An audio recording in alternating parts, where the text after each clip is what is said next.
Mange tak for det. Yes, it's a great honor to have you here. Thank you very much. It's a pleasure to being here. And for my Swedish listeners, I hope it's all right that we take this interview in English so that more people around the world, not only in Sweden, can take part of it. Okay, but Hanne, first of all, can you give us a small introduction of yourself? Well, I'm originally trained as a physiotherapist, and then I have a Master of Science in Public Health.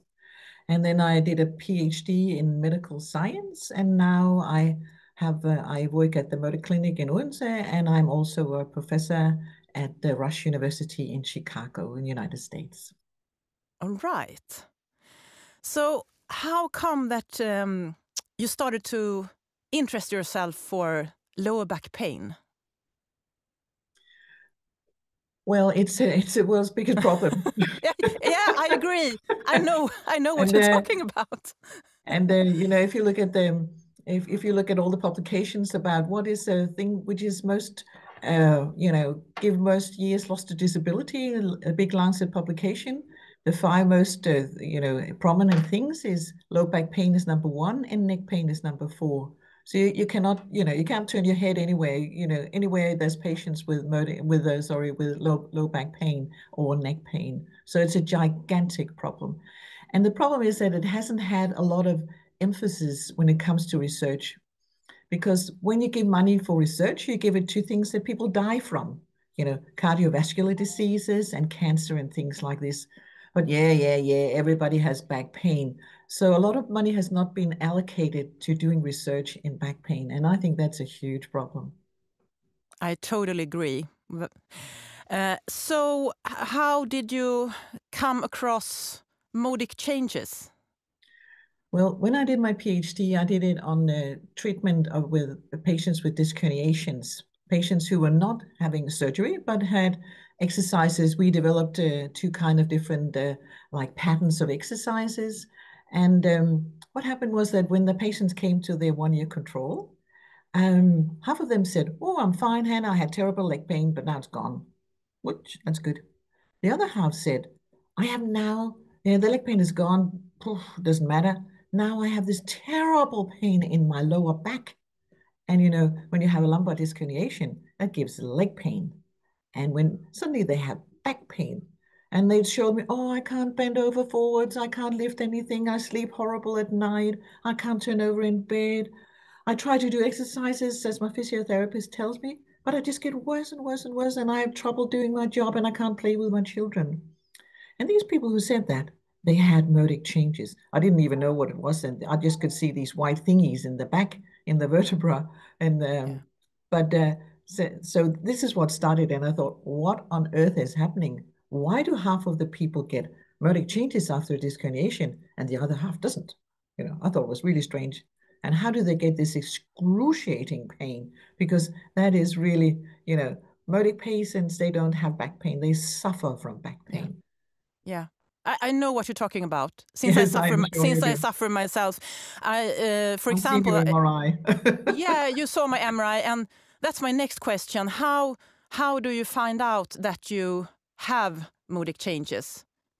You saw my MRI, so you already answered that question. So you got to take an MRI to see this. Yeah, that's the only way you can make a diagnosis. If you do an X-ray only looks at bone.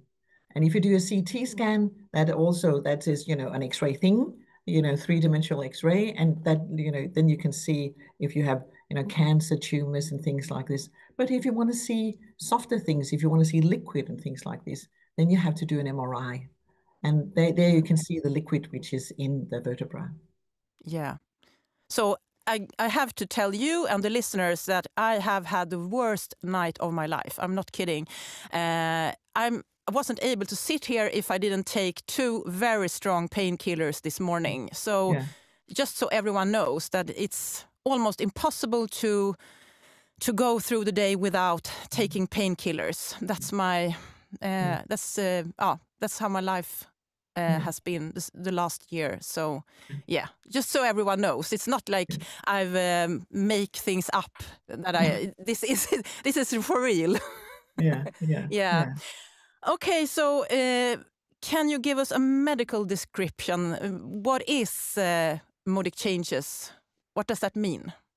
Well, modic changes is it can be caused by several things, but if you have modic changes, then the vertebra is made out of what we call trabecula. That is these bony, like a scaffolding, and in between you have red bone marrow. That's normal bone, and the red bone marrow produces red and white blood cells. When you have modic changes, then you have fractures. You have fractures in the trabecula, which means that the bones go like on top of each other, which you can feel every day or every time you turn around in bed, things like this. Yeah. And you also have that the red bone marrow has gone. It has disappeared, and now it's been replaced by what we call fibrovascular tissue, which is a kind of liquid, kind of the same thing that you have in a blister. Okay. And when you have that, you have it gets a little technical now, I'm sorry. You have a cytokine called TNF alpha. And when you have TNF alpha and blister liquid, then you have ingrowth of nerve fibers. And these nerve fibers are pretty special in a bad way. They don't have any insulation, and they're also hypersensitive. So therefore, pain, things that normally doesn't give any pain in a normal back pain, like coughing or sneezing or sitting or things like this, that will give pain in a modic patient. So life is whatever you do in your life, don't get modic changes. Yeah. It's funny it's funny that you mention sneezing and coughing because a couple of weeks ago I had the flu.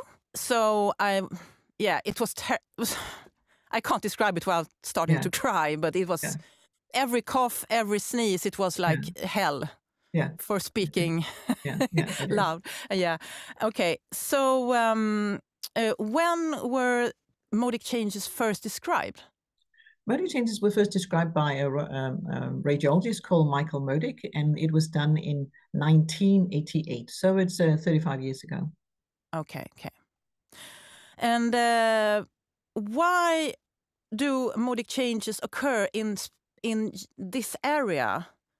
You said it's above and below a disc herniation. Yeah. And why is that? Why? Yeah. Well, you can have, first of all, I want to say you can have modic changes of many reasons, several reasons. But one of them, the one that I've done myself research is what we call the bacterial modic change. When you have a disc herniation, the disc herniation is actually just like a wound in the disc. You have the nucleus material, it extrudes, and outside there's a new capillary system. And in the capillaries, you have macrophages, and they dissolve this nucleus material. But also when we brush our teeth, we have bacteria in our blood, and this can enter through this new capillary system. And we have some bacteria in our mouth called Propionium acne type 2, which is anaerobic bacteria, and they enter into the disc via this new capillary system. And then when they enter into the disc, they have a very unpleasant excretion from their metabolism called propionic acid, and that enters into the bone, and it dissolves the trabecula and it dissolves the bone marrow. All right. So you said this is the bacterial cause is one of many causes for modic changes. One of several causes, yes. You can also have, if you have, for example, scoliosis, we often see that people have modic changes. That's what we call a mechanical cause. You can also have an arthrodesis where the vertebrae slide in relationship to each other. That's also mechanic. You can also have it in, with several rheumatology diseases. You will see modic changes also there. Okay, for example, Bechterev's. Yes, exactly. Yeah. Okay. And for the mechanical reason, is it also possible that it can occur after a trauma? Like, for example, a couple of months before I started to feel the pain, I fell during skiing in a slope, and it was a kind of a big, vad heter det? Now I lost the word in English. Accident. I crashed with another skier. Yeah. So it was quite severe. Well, now I have looked at your MRIs, and Yeah. this is not caused by trauma. I think that you had a discoloration, Yeah, yeah, caused by that's your trauma. correct. Yeah, Yeah. but it's not like bones are broken and things like this. The ones that you have are very clearly bacterial. Okay, Hanne, this is really interesting because I asked my doctor, and he said that it's a mechanical reason. And because I started to Google you and I find out your studies.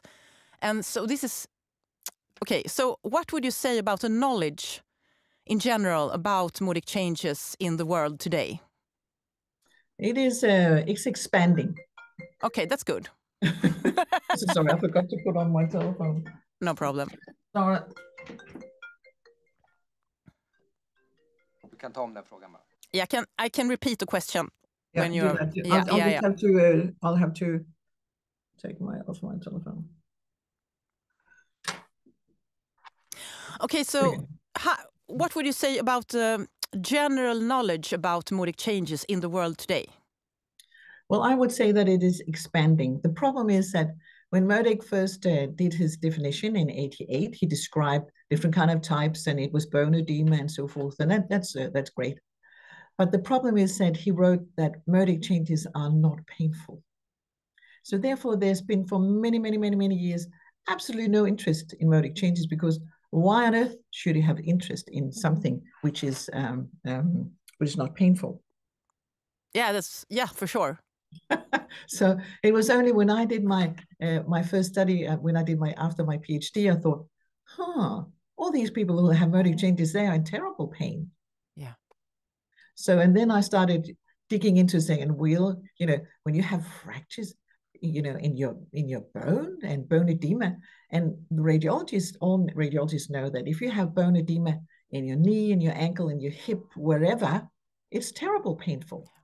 But it's for some reason, and Modic never talked to any patients. So it was a theoretical decision that he made, and not based on the knowledge from patients.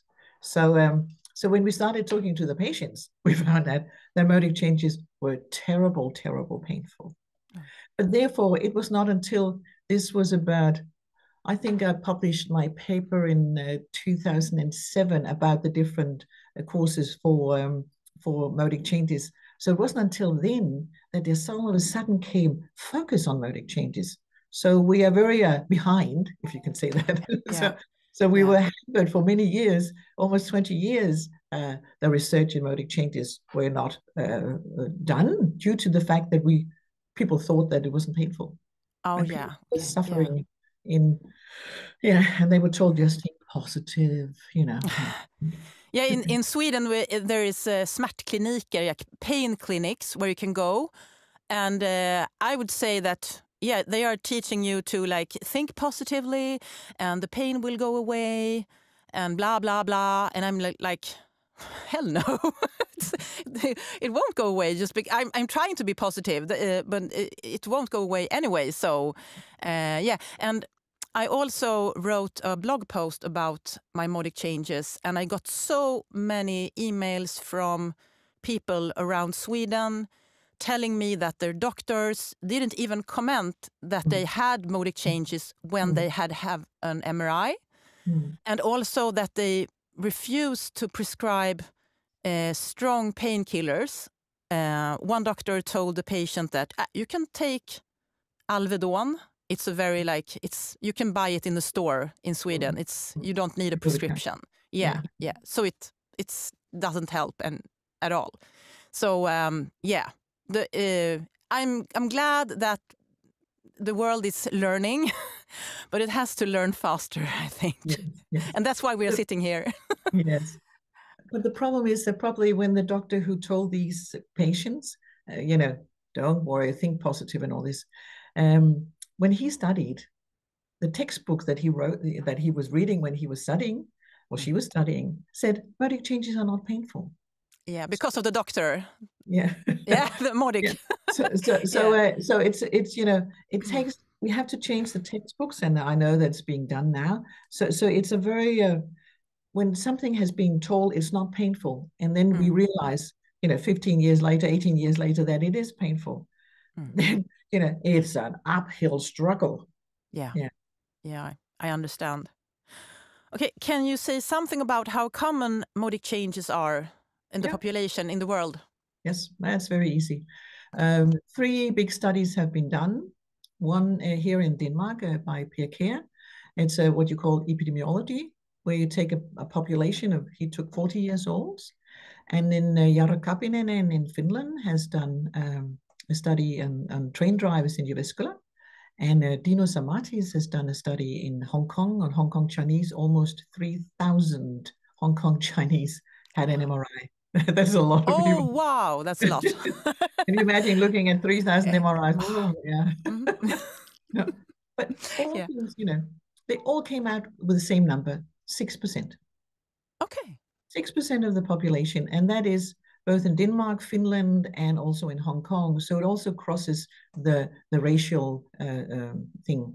So, so that is, we're pretty sure that's a mountain. So exactly 6% is big. They are very well conducted, very nice studies. So you can believe what they say.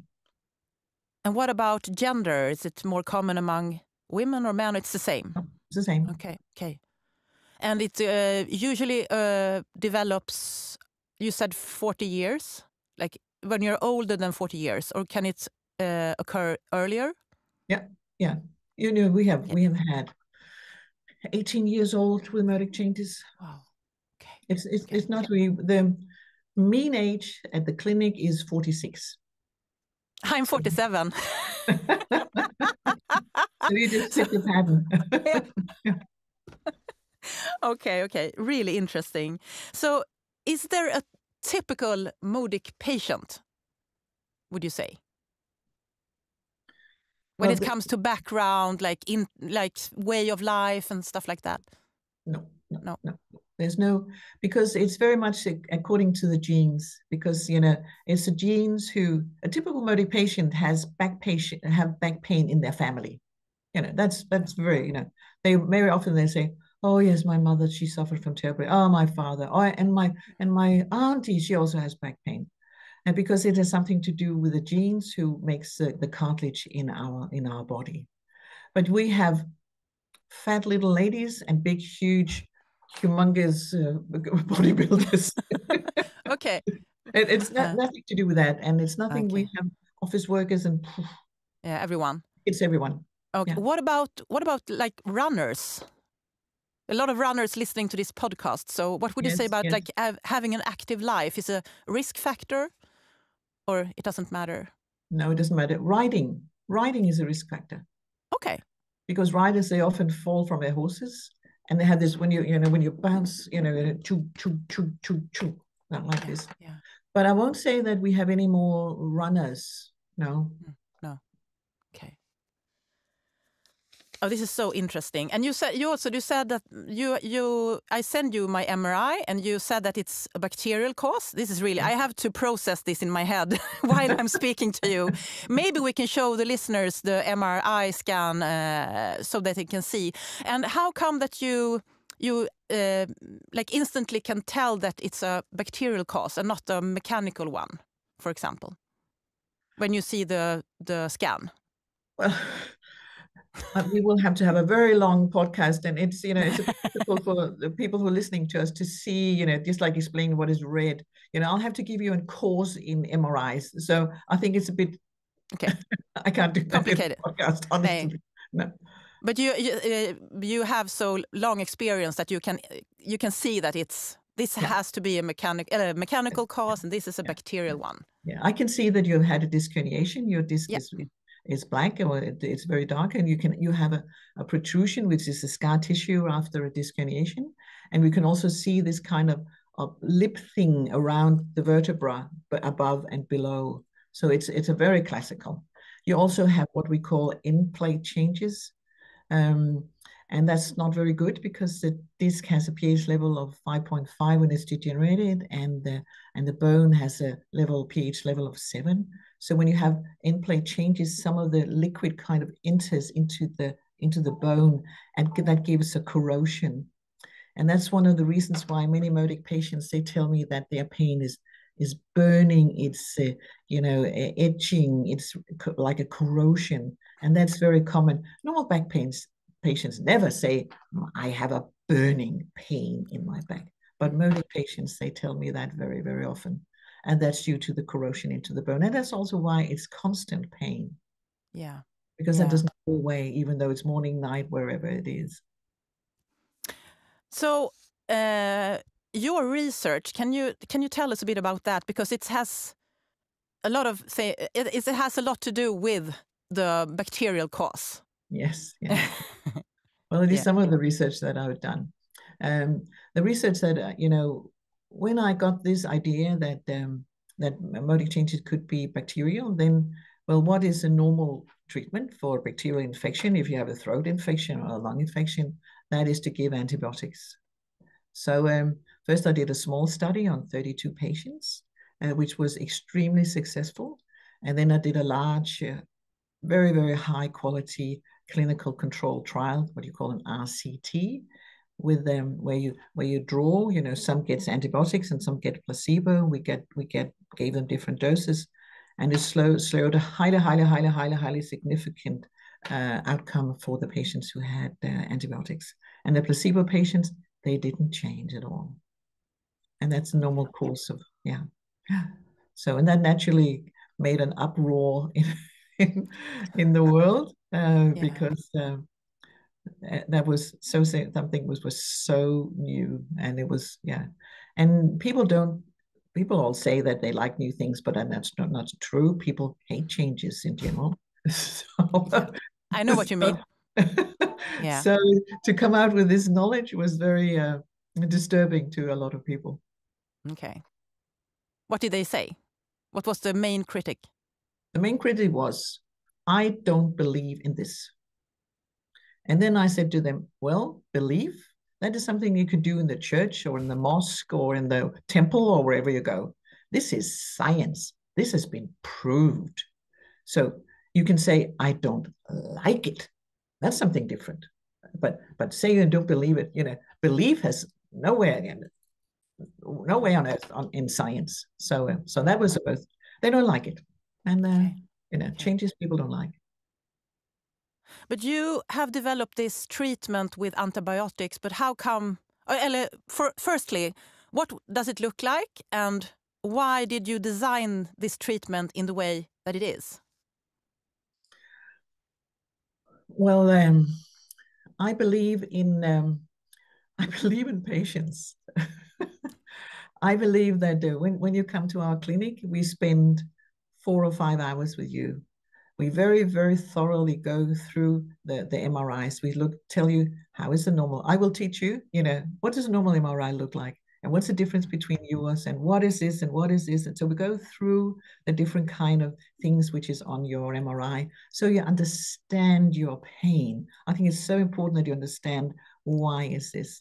And then we go through the whole process of how do you get disc degeneration? How do you get a disc herniation? How does a disc herniation develop into Modic changes? And then we go through how is this? We do examinations and all this stuff as you have to. And then we also go very thoroughly about how are you going to handle this? Because poor Modic patients, they are constantly being exposed to people telling them, oh, I have this exercise program, you must do this, and that cured me. And exercises do not cure Modic patients, because who on earth would run around on a broken ankle without any plaster on? No. So we have to give them knowledge and understanding so they can stand against it and say, okay, in this period, I do not do any exercises. I get my antibiotics and so forth. And then afterwards, I will do training and come back into my normal fit shape. But there's a period when you don't do exercises, and that's very, very provoking. And also for, I have been told that I am a betrayer of my original, education. But I don't, I think exercise is great. It's wonderful. It's a great tool. Just the right exercises at the right time, not while you have a flaming infection in your disc. You don't do any exercises, do you? So So, and then we could do very, very thorough patient information, how to take the antibiotics, what to lie down, and, you know, probiotics and so forth. So, and then we follow people, you know, we take them by their hand and we hold it for 2 years. 2 Because years? yeah, because it takes 2 years before we have the end result. This is a very long, very, very long. They don't get antibiotics, they get antibiotics for 100 days. But then what happened then, you know? And then, you know, it's a whole process of getting from being more or less an invalid like you are now to becoming a healthy runner again. You know, there's different phases in this, and we have to hold your hand and help you with that. So it's sorry, I'm starting to cry now because I tried to run yesterday, but it was like because the pain is not now not only in the back, it has started to spread into the left hip and thigh, so I hardly can't lift my leg. So this is very emotional for me. Yeah. Sorry. Oh, okay. So why does how come you chose 100 days for the antibiotic treatment? Yes, and I know that people get shocked when they hear 100 days, and I fully understand that. And I also got a little bit shocked when I realized that. But the thing is that this is the surgeons. Surgeons have, you know, when surgeons do back surgery, in some cases they come skin, you have skin contamination, and they come into the disc, and the disc is what you call avascular. It means that it doesn't have any blood vessels.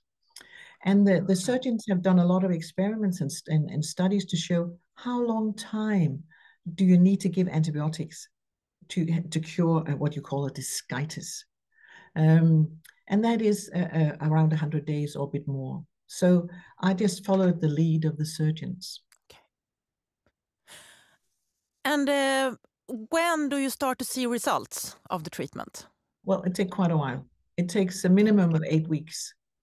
And that's very depressing for most patients because they have to follow a lot of rules. You can't lift more than 3 kilos, and you can't do this and this and this. And you have to do, you know. So it takes a minimum of 2 months before anything happens. And that's because it is so difficult. They have to, the antibiotics has to enter into the disc, what we call diffusion, you know, where it like sieves into the disc from the vertebra. And it's only 1% of the antibiotics that we give that enters into the disc. So it takes a long time. That's why we have to give so high doses for such a long time. Okay. It's much easier if you have a pneumonia or a throat infection because there's a lot of blood and very easy to get to. So so the first thing, and you won't see miraculous things, you know, they'll be like, it wasn't so bad turning over in bed last night. That'll be the things that you'll say, or you'll say to your husband, look, I can put on my sock today, you know, myself, things like this. Small steps. And it will improve until around 2 years. But because normally I have taken antibiotics before, and then you see the results in the beginning, and then you continue with the antibiotic because the doctor told you that you have to. But here it's the other way around. You start to see results. And why is that? That's because it's so difficult for the antibiotics to get into the disc. Okay. You know, because there's no blood vessels in the disc. It's completely white. I don't know if you've ever seen the disc. Well, next time you go to the butcher, say, could you take a disc? Yeah, maybe. It's completely white. Okay. So how should you get the antibiotics into the disc? It's really, really difficult. And it comes with diffusion. So it's only a tiny little bit who comes in every day or every night. So and you have to, there's a threshold, as you call it, and you have to come above a certain threshold before you kill the bacteria. And it's very difficult to get over this threshold. Okay. But very different from other infections. Isn't it possible to like inject the antibiotic into the disc instead of taking it orally and wait for 8 weeks? Yes, it's a very good idea. And I also tried that in 2000, I think 7 or 8. I thought, this is silly. giving it as, as oral antibiotics, to a place where it doesn't have any blood cells. So I got one of the best people in the world to inject from Professor April from Louisiana. He came over here, and we had 32 patients, and we had well, we didn't know much in 2007, so we dissolved the antibiotics in saline water, which is a very interesting thing. And fortunately, we also put a bit of a dye in it. So, and he got the needle through, and he put 3 depots in the disc, and then, everything was fine. And then the patient stood up, and next day we did x-rays on them to see, if it was placed nicely in the disc. And it was pretty catastrophic or depressing, because as soon as the patient got up, you make a hole in the disc while you put in the needle, and also when you take it out. So when the people stood up, when you stand up, the disc compresses. So everything just ran out of the and the antibiotics were in the spinal fluid together with the dye. So what happened with the patient? Well, nothing happened. It's just a bit of saline water in the. Okay. It's nothing. Just like if you get an analgesic in this, nothing happened. But we had to give them all antibiotics. They didn't get cured, as I had a hope. Oh, I understand. Okay. So, and what about, because I know that a lot of listeners are really curious about the treatment that you can offer, but they are also very concerned about the restrictions when it comes to physical activity. Yeah. So, because they are active people, mainly runners. So, can you describe what can you do and what can't you do during this period? Well, this is going to be very, very disappointing, because you can't do anything. You're not allowed to do exercises. You're not allowed to do anything. But just like any runner would understand that if you had a broken ankle and you don't have any plaster on it, how much running would you do then? Well, nothing. No, but runners are quite crazy, so they try to run anyway. Yeah, but then they won't heal. No. If you have a fracture and you keep running on it, it won't heal. So then there's no reason to do treatment if you don't follow the rules. Just like if you had, it's just like having diabetes. If I gave you, let's say that you had diabetes, and I gave you a prescription for diabetes medicine, and then I said to you, well, now it's over with Coca-Cola and Mars bar and chocolate and things like that. And you say, oh, I love Coca-Cola, and I'll just continue on because that's how, what front runners do. Then you won't get any better. And it's the same thing. But the important thing is that it is a time-limited thing. This is not for the rest of your life like diabetes would be. It's a time-limited thing. And I think we can all stand things which is time-limited. Just like when you are pregnant, that's not, not I was about to say that. The happiest time of your life, Yeah. But we endure it because we get wonderful children out of it. And it's the same thing here. Okay. So you can't run, but can you do something? Can you go for a walk? Can you go for a walk. You can go to the gym? No. No lifting? No. 3 kilos. Okay. But you can go your listeners are going to hate this. Yeah, I know. I hate this, but I also know, and I have been pregnant, so I know I really like that example, because I wasn't able to run for the whole pregnancy, so I know that I have been out of running for at least 12 months or more. So, but you can go for a walk and you can have some fresh air. You don't have to be in the bed the whole time. Oh, no. Okay. We don't encourage bed. We don't encourage bed. No. But we encourage that you live with underneath the pain threshold. So you should not provoke pain. Okay. That's very simple. Can you be on a bike? Maybe. Go for spinning classes? Spinning classes? You must be kidding. Okay. No. No, not a good idea. No. Okay.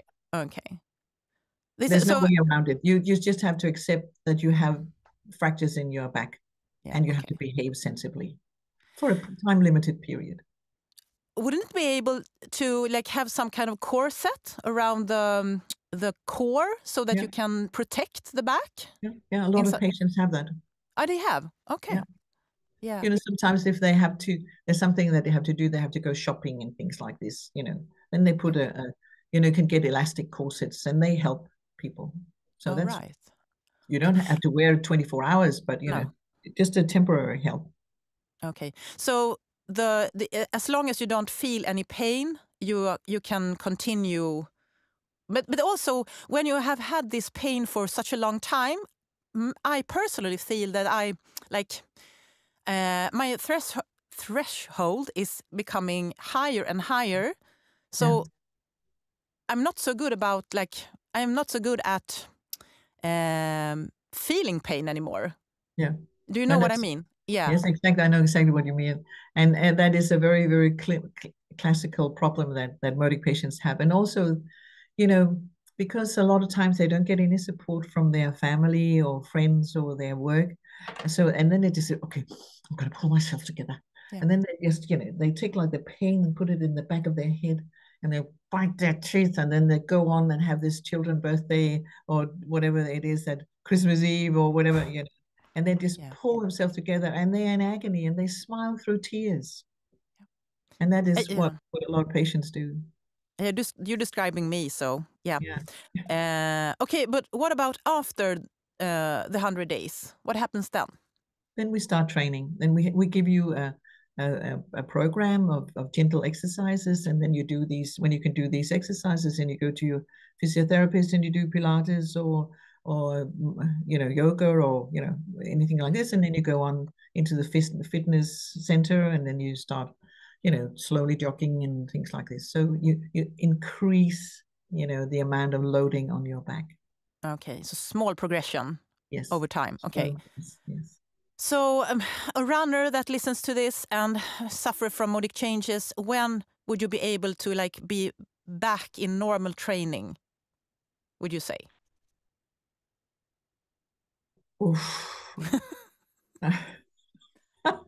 Difficult question, maybe. That's it, because that depends on the Modic changes that you have. How big are they? And you know, we have some with very large in-play changes that'll take a long time than one who has smaller. That's very depending on the. I can't say that. I'm sorry. Okay. But would you say that my Modic changes are like severe, or are they? They're severe. Okay. That's not good. No. No. So you would say that I need to visit you and have an antibiotic treatment. Stop running. Okay. Yes. Yeah. Immediately. Yeah. I hear you. It's hard to accept, but since this is my work also, so this is really tough to like process. Okay, but one listener asked a question. Would you say that Modic changes is it a natural change in the degenerative, I can't pronounce this, degenerative process of the body? Well, to answer that question, then I have to, you know, agree with the degenerative process of the disc is a normal thing, and it's not. You know, you have people who have normal disc from the day they were born till the day they die when they're 96. And then you have somebody who is degenerative, you know, at 19. Then you have some degenerative. So degenerative can, you know, is more common. That it's only 5-6% of the patients who have disc herniations and develop Modic changes. So it's not a normal thing. It's not a normal thing. It's an unusual thing. Fortunately, it's very small. And I really want to emphasize here that I have been accused of saying all back pain patients should have antibiotics. This is not true. It is not true. This is not what I say. I say that a very specific small group with very specific signs on the MRI, they need it and they benefit from it. 92% of our patients get much improved or cured. So it's a small group, but the important thing is that this group is the one who suffers the most. You know, they are the one who has the most pain, or all back patients. So this is not something that you should give up like jelly beans, you know. It's very, very restricted to the people who suffer the most. Yeah. So have you taken any MRI scans after the treatment? Yeah. And can you see that the changes are gone? Yeah. Wow. The That's disc incredible. degeneration stays on. We can't do anything about disc degeneration. But the Modic changes, they heal, they disappear, and the end plate also heals. Wow.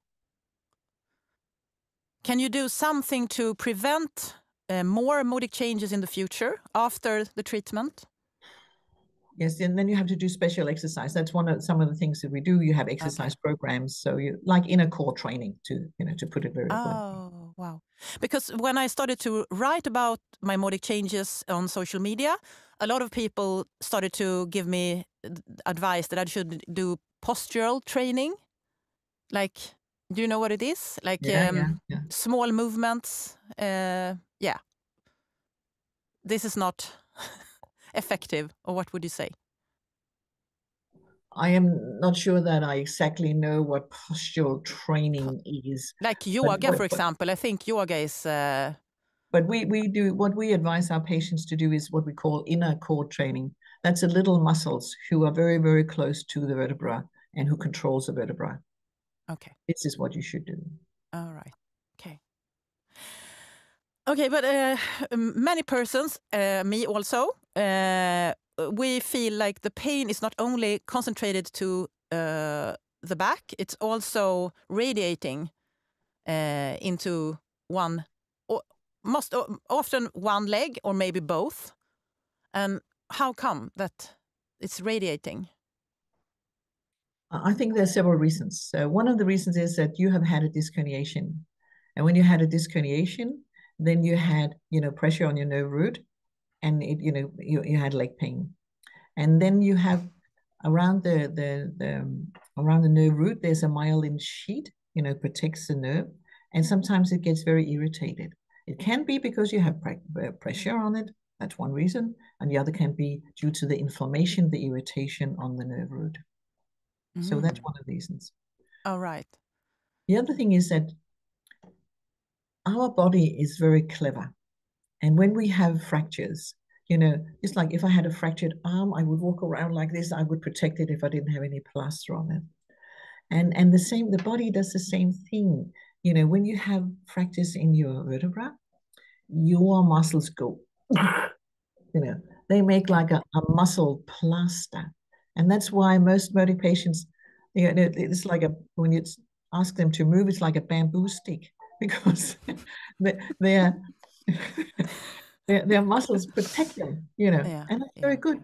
But when muscles are contracted all the time, that's not very good. And that gives, a lot of leftover from a metabolism of the, so it gives a lot of pain when you have muscles who are contracted all the time. Yeah, that was my next question. Why do you become so stiff in this area? It's not only the back; it's the hips and the legs. Everything is so stiff. Well, it comes from your body protecting itself. Yeah, the plaster you talked about. The plaster, okay. The muscle plaster. Muscle plaster. Oh, this is so interesting. So, if I don't do anything, can you say something about how the Modic changes are developing over time? Can it disappear without treatment? Well, there's a microscopic hope. There were some studies done on English twins, almost 800 English twins, where they had an MRI, and then they followed them for 10 years. And it was what we call an observational study. They didn't do anything. And after 10 years, the Modic changes had disappeared in 3.5%. Okay. Which is not really something that you will lift your arms and say yahoo about, isn't it? No. So in general, what we see is that it goes slowly down. It becomes worse and worse and worse. And a lot of the patients, they are now on disability pension there because it's taken so long time. And it's a rather depressing course, because if you look at the population, as we talked about before, it is 6% who has Modic changes. If you look at the back center, specialist center where I've been working for many years, about 40% of the people who comes to a back center, they have Modic changes. Okay. But there was a study in Denmark done, where do you find the highest frequency of Modic patients? And that is in the waiting room, in the Social Security office, outside the office where they give out disability pension. 70% of the patients who had a disability pension had Modic changes. Wow. So it goes from 6% in the general population to 70. So this is not something, you can just ignore, make fun of, and, I'll just ignore it and I'll live. Because this is excruciating pain and life is hell. Yeah, you're so right. I have heard about Modic type 1, obviously, since I suffer from it, but also type 2 and type 3. What is that? Yeah, well, this is from the original definition that Modic made in 88. And today we know that it has very much to do with the MRI scanner that you are being processed in. And it's very rare to find, according to the definition, there are also yellow fat between the trabecular and the Modic type 2. But if I see a Modic change, I'll be able to find patches of type 1 and type 2. And today it's like we don't separate it anymore. It's the same disease. This is so interesting because my doctor told me that the type 1 will over time develop to type 2 and then maybe into type 3, but he wasn't sure about that. So this is wrong. Yeah. Okay. This information that he has, well, at least he's read something, and that's very good. Yeah. Obviously. But at least read something. And you should praise him for that. Yeah. This information that you say here, that comes from a very old study, and I think it was done in 83 by Modic. Modic, he injected papaya, the papaya fruit. Yeah. Papaya fruit. Yeah. In the papaya fruit, there's an enzyme that dissolves nucleus material. And he injected that into the disc of 30-something patients. And then he saw that first they had Modic type 1, and then they had type 2, then some went back to type 1, and some maybe type 3, and then it was like a bit of muddy thing. And that he called the normal course of Modic changes. Well, for me, injecting papaya thing in the is not really the normal course. So I think that the study that they did on the English twins, that is a normal course. Yeah. And that is very depressing. I'm sorry to say that. Okay. So a very bad idea is to don't do anything, eating painkillers and continue with life. That's a bad idea. Well, it depends what you want to do with your life. Yeah. Yeah. I would like to have it. No. Won't get better. No, it won't get better. Okay. So how do the painkillers affect the Modic changes? Can you say something about that? Does it worsen it? No, they don't. Doesn't. No. They just remove the painkillers only affect your brain, so you don't perceive so much pain. It doesn't affect the Modic changes. So can they maybe become worse because I can do stuff that I wouldn't be able to do without the painkillers? You can provoke them. You can provoke the Modic changes, but the actual medication, the drug does not affect the Modic changes. It affects your behavior, and then you could do something bad. Oh, yeah. Also, my doctor prescribed gabapentin. That's as I understand, it's a medicine for epileptic. That's true. Okay. I didn't take the medicine because I was skeptic about it. I read about it and I was like, I don't know. Can you say something about that?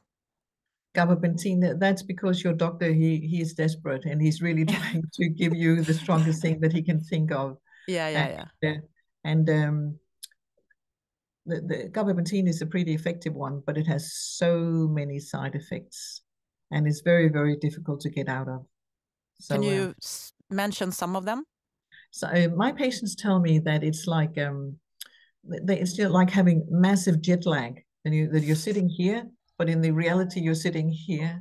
They feel unconcentrated. They feel as if they live in a, like a cheese, with clock, with like you have cheese in the old days, you had this, Cloche. Yeah, glass, and then so they feel like separated from the world. They feel dizzy, a little bit. Oh my God. Yeah. Okay. So. Not okay. I won't take the pills. So I will stick to weaker stuff, and maybe I'll do something in the future. So, okay, but your opinion about taking painkillers for a long time? It's better.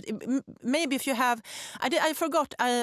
Maybe we can change question, because I forgot to ask you about the mechanical reasons. How do you treat them? We treat them with biostimulating laser. Okay. So, and if you give laser treatment, you can get the trabeculus to heal, and you can also get the TNF alpha to be reduced, and that can reduce the pain. But we cannot take the fundamental cause away. We cannot change people's scoliosis. I cannot do that. And I can, if people have sliding forwards of the I cannot of the vertebra, I cannot change that. But I can help them with the pain. I cannot cure it. I can do with the antibacterial ones. Okay, so the changes won't go away when you have the mechanical reason. Yes, but they will come back for after a period. They'll come back. Oh, okay. Because the original cause is still there, but we can help people so they can live a life. Okay. I cannot take the scoliosis away. No, it's impossible. Yeah. And then for the rheumatic. Yeah, well, we patients? send them to the rheumatologist, and they do whatever they do with them. Okay. Can you do something to prevent the pain besides taking painkillers?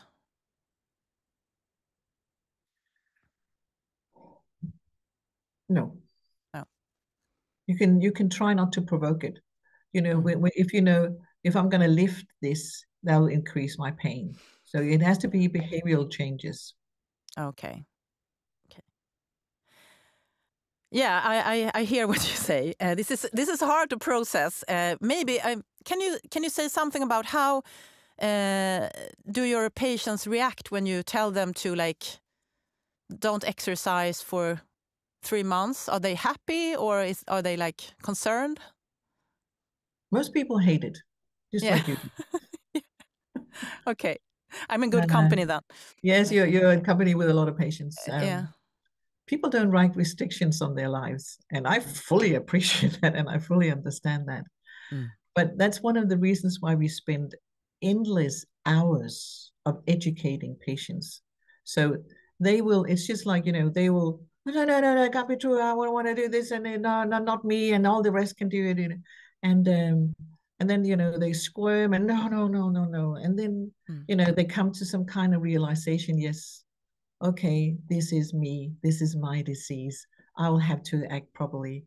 And then they, in most cases, behave sensibly and good, and then they get better. But it takes a lot of argumentation and talking. And then they have it's a kind of a grief thing, Yeah. In grief, the first thing you do is not accepting things. And it's the same thing Modic patients do. They don't accept that they have to have these special restrictions on their life. And I appreciate that, and I understand that. But then, they're still in a grief process if they come like an acceptance period. Yeah. And then you're processing, and then you move on forwards. Yeah. But I have endless hours of discussion every day about this. I can imagine. Okay, so what kind of Modic changes are the most common ones? Is it the bacterial ones or the other? Well, to be quite honest, we don't know. Because I haven't done epidemiology, so I've seen a lot of patients. But now I am guessing, and this is a guess, I would say that if we have 6% of the population who has Modic changes, and that's shown in very good studies, I would say that 3 to 4% of the population has bacterial, and the rest is mechanical or rheumatology. Okay. So the bacterial cause is the most common one? Yeah, well, it's about half, maybe a little bit Okay, more. yeah, okay. So do you have any advice to like physiotherapists, chiropractors, doctors, whatever, approaching patients that have these changes? Well, the very, very first thing is to get an MRI. And I know that it's in some places it's very difficult to get an MRI. Yeah. And if you get an MRI and you see Modic changes, then send it to somebody who's an expert in that. And don't put pressure on the patients. Don't ask them to exercises. And if they don't, go into the antibiotic treatment themselves. And I think it's very important that you learn how to distinguish, because it's not, as I said, it may be half or a little bit more than half of the patients who have bacteria, and you should not take a patient with a scoliosis and give them antibiotics. You have to be, you have to be very, very precise with your diagnosis. And that is my advice. And the most important thing is to listen to patients. And because patients, they know their body much better than we do. So if a patient says, you give exercises to a patient and they said, I get worse, then don't give them any more or more strenuous, respect them, understand them, and try to find out, is this Modic changes? And then we have to go through another pathway. And then they'll come back to you again, when you have to do the training after the treatment. I have this feeling that doctors and physiotherapists, etc., they are frustrated that they can't help me. So they they become like, I don't know how to describe it, but it's like they are frustrated and a bit angry. Yes, I would say. And I now said something, tell you something terrible. And when I started out, I started out as a physiotherapist working in the clinical practice. And I remember them. I remember the Modic patients. And to be quite frankly, they made me feel terrible, because I would do everything I could. And they came back and said, Hanne, I'm worse. And then I was looking in the books and I do something else. And they would tell me, Hanne, I'm worse. And, it didn't matter what I did. I could tear my arm off and they still became worse. And then you get this very frustrating feeling that I am not a good physiotherapist. Yeah. And you feel, that you cannot, you become a physiotherapist and a doctor because you want to help people. And when you can't help people, it's really frustrating. Yeah. So, of course. So then I feel as a bad physiotherapist, and then, and then as a normal reaction, then you take it out on the patients, because that's not, yes, they become frustrated. I don't think they're angry, but they're frustrated with themselves and the whole situation, that they cannot help you. And that's a very frustrating thing. Yeah, really. Oh, so do you have anything to say to all the people listening to this, and maybe they have had an MRI, they know that they have Modic changes, or maybe they just have all the symptoms, but they won't get an MRI? Well, you can always get an MRI because you can pay for it. Yeah, of course. At private hospitals, you can pay for it. I don't know how it is in Sweden. Yeah, but you can pay for it, yeah. It's 2,600 kronas and pay for it. Because one of the very, very important thing is to get a diagnosis. And just like you said, that getting a diagnosis was important, but also very frustrating and a bit fearful. But I think it's in every aspects in life, when something is painful or worried or something, to get a diagnosis or to get a face on the things that you fear, that is so important, because then you can react, then you can do something. But to have a big unknown monster thing, I think, getting a diagnosis is very important. And then you can choose if you want to get treatment or not. Yeah. Because the MRI question is a big question, at least here in Sweden. I understand from all the conversations I have had with followers that many doctors and physiotherapists think that MRI is a bad thing, because then you can see a lot of stuff and the patient will become more sick or ill afterwards, feel more pain. What are your thoughts about that? Well, this is a very old-fashioned view, and it's if you see the latest review on imaging, you'll see that, you know, like say if you see an MRI with a Modic chains, you'll have a more than 10-fold more likely experience, thing to have back pain.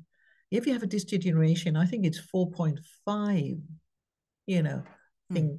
And I think that it is it's being interpreted because that maybe you get a diagnosis that you can't do anything about.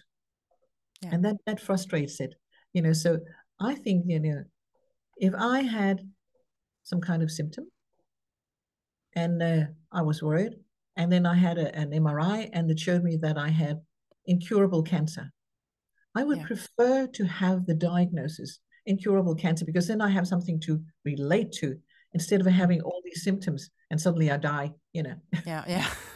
And, I agree. And I think it's important that maybe you can't do anything about a scoliosis, but you have a diagnosis and you can understand you can understand your pain. And I think that knowledge and patients understanding their pain and their symptoms is the key issue in everything. Yeah. Can you have Modic changes without pain? Yes, you can have that, but they look very special. They have it, most patients have it like in the area where you have it, and you have it L3, L4, and L4, L5, L5 is 1. But you can also have very small, like we call them shining corners, and they are up high, like in the thoracic spine and in the higher lumbar spine, and they are anterior, like little white spotties. Okay. And you can have them without any pain. And don't ask me why, we don't know. Okay. So what are the most interesting things for the future when it comes to research about Modic changes, would you say? Well, a thing that we are beginning to work on is to reduce the time. As I told you before, I'm at Rush University in Chicago. And the thing with the Propioni acne, that is that it layers in what we call a biofilm. And biofilm is like they make like a kind of protection so that you can't, come into and kill the bacteria. And they have developed this drug which dissolves the biofilm. So it goes like, instead of having like this, it goes, and then every bacteria is single, and then the antibiotics can kill them. And that is something that we are at the moment are working on. So maybe we can reduce the time, and maybe we can reduce the amount of antibiotics that we give the patients. And that would be a humongous process if we could do that. Yeah, I can imagine. Yeah. So that is the thing that we are working on at the moment. Really interesting. Can you say something about how much time can you reduce the treatment? You don't know. We only done it in little things with tails. Okay. So what about the rest of the world that does research on Modic changes? Are they interested in your results? Or yes, naturally they are. Naturally. Yeah. I think that there's a lot of research done especially in end plate changes. There's also a research in what we call the biome. You know what the biome is? Yeah. Maybe you can explain for listeners who doesn't know. That is the bacteria that we have in our gut. Oh yes, yeah. And they are very, very important for our health, and apparently much more important than we think. And I've just returned from Russia the other day, and I was absolutely astonished to no, I'll just go a little step back. The biome in the gut changed, and over age and depending on the food that we eat. And like in aging, you will see that you have more gram-negative bacteria. And then you have what we call a leaky gut, that some of this thing from the bacteria enters into the system where it shouldn't be, and it gives more inflammation. And what they've just done in Russia is that they've done studies on rats, that they have taken samples of their biome, which bacteria are in the gut, and then they give them disc herniations. They puncture their disc with a scalpel and the nucleus material on that, and this changes the gut biome. Oh, What? wow. And we have no idea why. And I don't know. I think that is immensely interesting, and that's something that we're going to look much more into. So I think that the gut is going to be very, very important in the future. Yeah. They say that it's the other brain, our second brain. Yes. So yeah. And you also think of it more like you have organ, like you have the liver and the heart, and you have the gut, the biome. Yeah. It's much, much more important than we think. It's going to be part of the future. Speaking about biome, when you take antibiotics for 3 months, what about the gut? Yes. You talked about probiotics. Yes. We have had, in the beginning we didn't really know what we were doing. that's how it is in early research. And the first study I did, people were sitting on the toilet all the time and they had diarrhea, and it was 10% stopped due to, it was terrible. And then we realized we really have to do something about this, because this is not good. And we are, and at that time, in 7 and 6, nobody was interested in the biome, but we thought we have to do something about it. So we contacted the lady. She's a professor in the microbiome, which was really, unheard of then, poo bacteria, nobody wanted to talk about that, and to eat them as tablet, to revolted. And today you can't go to a dinner party without people talking about feces transplantations. It's yeah, really, you're right. the change that had happened in the last 10, 15 years has been, but we were a little bit ahead of time. So we contacted her and we said to her, look, we need help.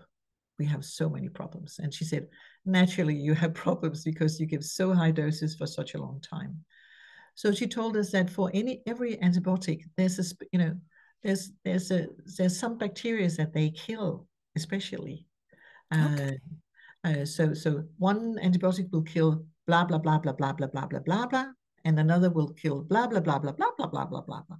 So when you take probiotics, you have to be specific, aware of the antibiotics that you take, not just take anything over the counter at the pharmacy. No. So she instructed us in, which, if you give this antibiotic, you have to give this probiotic, and so forth.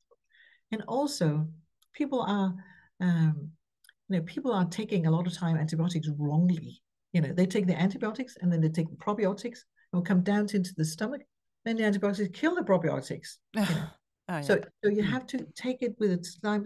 So she made this regime for the patients. Now, in our patients, they get this sheet of paper, do at this time, and do at this time, and do at this time. And after we've done that, we haven't had any problems. But the people have to adhere. They have to listen, and they have to do what they're told. If not, they're going to get in trouble. Okay. I obviously I have Googled a lot over the past months, and I think I saw a study where they gave only probiotics to patients. No antibiotics, only probiotics. But I don't remember the result of this study. Are you aware of this study? Yes. Of course you are. Yeah. Yes. Unfortunately, it didn't show any significant results. Okay. They showed a slight improvement, but it was not over the threshold that you say this is enough, so we can treat it. Because it would be a great idea if we could take the probiotics without antibiotics. So I think the idea is great, and I hope that maybe in the future we can do something like that.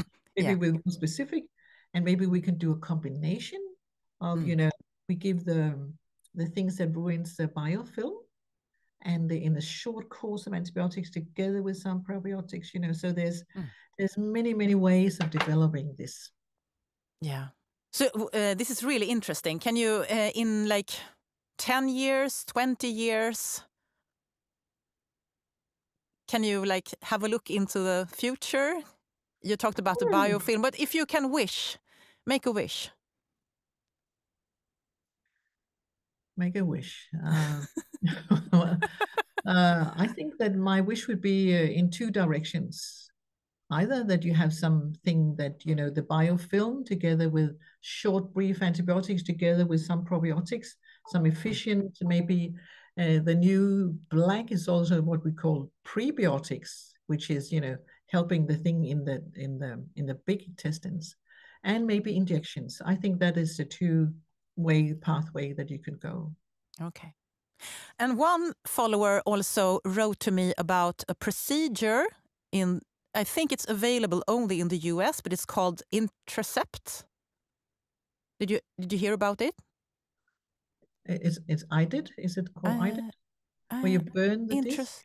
Yeah, I think you do something in order to remove the pain. I think you are cutting some nerves. Yeah. I don't know. I'm not so sure about this, but it's a procedure. But I think in my head, it doesn't remove the reason. It only removes the pain. But I don't know. You know more, maybe. Yeah. Unfortunately, it has a brief relief, but unfortunately, no fibers grow out again. And also, in some, it depends on there's different kind of procedures. In some of them, they also cut the nerves to the small, the inner core muscles. So, and then you have to enter muscle stimulations into the people, and then. Oh, so. Okay, bad idea. I think that the main emphasis in all treatment should be to eliminate the cause of the disease. Yeah, I totally agree. So there is a Modic Kliniken in Odense in Denmark. When can we see more clinics over the world? Maybe in Sweden? I don't know. Not in Sweden. I don't think so. No, nobody. But there's a lot. You can go to all the major cities in Germany. I think there's about 10 in London, and I know several in the south of England. So it's you can go to in Rukpoli, which is a big chain in Holland, where you can get treatment. So and I recently read that in the National for Doctors in Holland, that they were thinking about giving it out, that patients should be more available in Holland. Mm-hmm. So they're very progressive. So it's like I feel as if I have started like a little snowball. Yeah, you have. And now it's rolling, and hopefully it will develop into a good avalanche of good things happening. Your experience with Swedish researchers, if you have had any, are they interested or? No. No? It's very strange. I've given lectures in Australia, in Singapore, in Dubai, not in South America, but the only country in Europe where I haven't given a lecture is in Sweden. Wow! Because they are not interested. I don't know. That's why this podcast is so important, I think, because I think really that when it comes to so many things, Sweden is so back in the, I don't know, Stone Age. I don't know. I think Sweden is in anything very progressive and has a lot of good things. Yeah. But when it comes to Modic changes, you are not in the first front. No. I can also tell you that from the doctor told me that, they just want to earn money. They have this procedure. They give antibiotics and it's very dangerous, blah, blah, blah. So, yeah, it's sad that it's like, yeah. I would very happily take my tax papers and put them next to your doctor's tax papers. Yeah. We'll see who earns more money. And I'll tell you, he will earn maybe 3 times as much as I do. Naturally, I have to cover my expenses and so forth. Of course.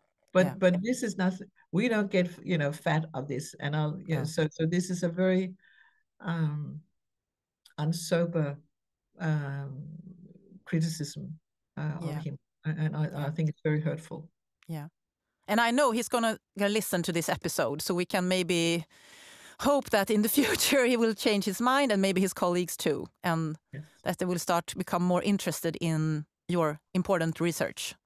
Thank you very much. Yeah. So just to end this very interesting discussion, if there are people out there listening to this and they think that they want to try to get some help from you, how can they contact you? Well, they can. We have a website called the Modic Clinic, and you can just go into the website, and there's a Swedish. We have a Swedish version of the website, so it should be easier for you. You don't have to read it in English. It's in English and Danish and Swedish. Okay. And then contact me, write to me, send me, tell me about your problems, and we will do everything we can to help you. Okay. Do you have any? Have you had any Swedish patients? A lot. We have many Swedish patients. Yeah. And I also think there's a Facebook group. Okay. Swedish patients, us with Modic or something it's called. Wow, I have to check this out. I didn't know. Yeah. Okay. And at last, can you give any advice to like husbands and wives of patients with Modic changes? Because as you said before, I think that a lot of husbands and wives, they not fully understand what we are going through. Yes. And well, my advice would be to you that they have double as much pain as they tell you. Yeah. Or more. Because they are in agony, and they try to put on a brave face just to, be a good mother or a good father or a good husband or wife. Yeah. But you are in agony, and take good care of them and don't pressure them to do anything. Yeah, I will tell that to someone at home. Yes. I'll talk to him. Yeah. And I'm also I'm so happy that these changes occurred last year and not like 8 years ago when my son came. Yes. Because now he's bigger, he can take care of himself, and that's really good because I can't lift anything from the floor. So, okay. So I think after talking to you, I have to come to you. Yeah, you're most welcome. Yeah, and I think I have to describe this journey in my social media so that maybe some more Swedes will understand that you can get help and you can actually get rid of this pain from hell. Sorry for swearing. Yeah. Thank you so much, Hanne, for taking the time to talk to me. Well, thank you for inviting me. It's been a pleasure being here. Thank you. Yeah. And see you in the future, I Hopefully. think. Yeah.